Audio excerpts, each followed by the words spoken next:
ಹಿಂದೂಗಳ ಪವಿತ್ರ ಹಬ್ಬವಾಗಿರುವ ನಾಗರ ಪಂಚಮಿಯ ನಿಮಿತ್ತ ಅಥಣಿ ತಾಲೂಕಿನ ರಡ್ಡೇರಹಟ್ಟಿ ಗ್ರಾಮದ ಶ್ರೀ ಬಸವೇಶ್ವರ ದೇವಸ್ಥಾನದಲ್ಲಿ ಪ್ರತಿಷ್ಠಾಪಿಸಿರುವ ನಾಗದೇವರ ಪ್ರತಿಮೆಗೆ ಪೂಜೆ ಸಲ್ಲಿಸಿ ಭಕ್ತರೊಂದಿಗೆ ನಾಗದೇವರಿಗೆ ಹಾಲೆರೆದು ದೇವರ ಪ್ರತಿಮೆಗೆ ಪೂಜೆ ಸಲ್ಲಿಸಿದರು.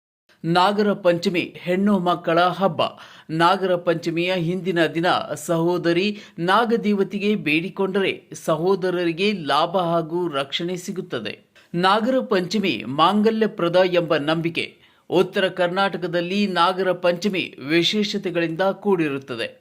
ನಾಗರ ಪಂಚಮಿ ಬಂತು ಅಣ್ಣ ಬರುತ್ತಾನೆ ಕರಿಯಾಕ ಸೀರಿ ಉಡಿಸಾಕ ಎನ್ನುವ ಜಾನಪದ ಹಾಡು ಹಬ್ಬದ ವಿಶೇಷತೆಯನ್ನು ಸಾರುತ್ತದೆ.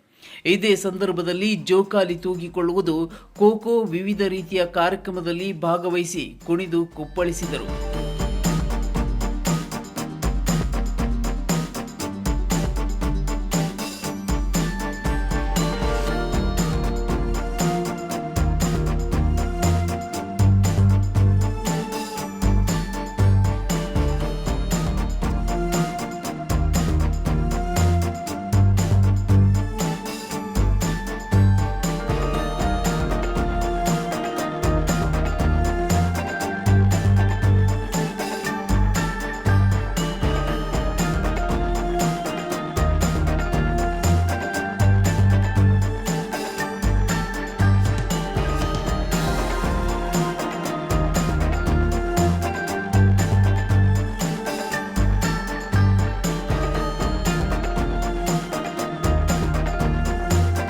Lakkappa Nayak, Chanakya Express bureau, Athani.